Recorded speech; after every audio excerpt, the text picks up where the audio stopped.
Hi hello அஸ்லாம் வலைக்கும். இன்றைக்கி நாங்கள் என்ன பண்ணிகிட்ருக்கேன் அப்படின்னா லேம் ஷேங்கை வச்சு ஒயிட் மட்டன் பிரியாணி ரொம்ப ஈஸியாக இருக்கும். யாராவது விருந்துக்கு வராங்க அப்படின்னு சொன்னால் நீங்கள் வெரைட்டியாக சமைக்கிறீங்க அப்படின்னா இது ஒன் ஆஃப் த டிஷ்ஷஸாக பண்ணி வச்சா ரொம்ப ரொம்ப இம்ப்ரெஸ் ஆயிடுவாங்க உங்களோட guest. First step லேம் ஷேங்கா whole garam masala போட்டு கொஞ்சமாக இஞ்சி பூண்டு பேஸ்ட் போட்டு வேக வச்சுக்கணும்.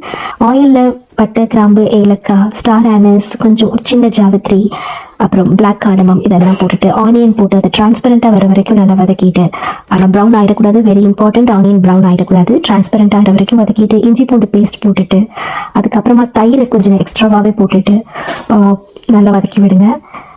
ஸ்மூத்தாக அது வதங்கினதுக்கப்புறமா கொஞ்சம் சால்ட்டும் போட்டுக்கோங்க. அப்புறம் மல்லி புதினா கீரை பச்சை மிளகா கொஞ்சம் எக்ஸ்ட்ராவாகவே போடணும். சாதாரண பிரியாணிக்கு நீங்கள் போடுறத விட கொஞ்சம் எக்ஸ்ட்ராவாகவே போடணும். அதுதான் மெயின் ஃப்ளேவர் இந்த பிரியாணிக்கு. இதெல்லாம் போட்டுட்டு நல்லா இன்கார்பரேட் பண்ணி விட்டுருங்க. அதுக்கப்புறமா லேம் ஷேங்கை தனியாக முன்னாடியே வேக வச்சு வைக்கணும். அந்த லேம் ஷேங்கை இதுக்கு மாற்றிடுங்க.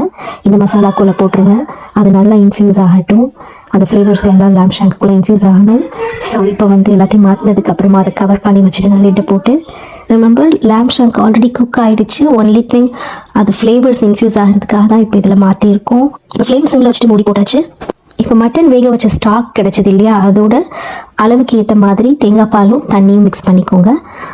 இப்போ நம்ம என்ன பண்ண போகிறோம்னா அந்த மட்டன் லேம் ஷேங்க் ஃபுல்லாத்தையும் இப்போ ஃப்ளேவர் நல்லா இன்ஃப்யூஸ் ஆகிருக்கும். ஸோ அதை எல்லாத்தையும் எடுத்து இன்னொரு பிளேட்டில் மாற்றிட்டு ஒன் பை ஒன் மாற்றிடலாம். மாற்றினதுக்கப்புறமா நீங்கள் அந்த மட்டன் ஸ்டாக் தேங்காய் பால் அப்புறம் அளவுக்கு ஏற்ற மாதிரி அரிசியோட அளவுக்கு ஏற்ற மாதிரி தண்ணி இதெல்லாம் சேர்த்து வச்சுருக்கோம்ல, அதை இந்த மசாலாக்குள்ளே சேர்த்து ஊற்றுறோம். ஊற்றிட்டு அது ஒரு பாயில் வர்ற வரைக்கும் நம்ம வெயிட் பண்ணணும். இந்த மீன் டைம் ஒரு சின்ன ஸ்க்வீஸ் ஆஃப் லெமன் அது விட்டுக்கோங்க. அதை நான் இதில் காட்டலை.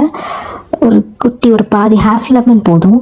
அந்த அளவுக்கு லெமன் விட்டுட்டு அதுக்கப்புறம் ரைஸை நம்ம சேர்த்துடுறோம். ஒரு பாயில் வந்ததுக்கப்புறமா ரைஸை சேர்த்துட்டு இந்த லாஸ்ட்டாக ஒரு தடவை செக் பண்ணிக்கோங்க உப்பெல்லாம் கரெக்டாக இருக்கா அப்படின்னு சொல்லிட்டு.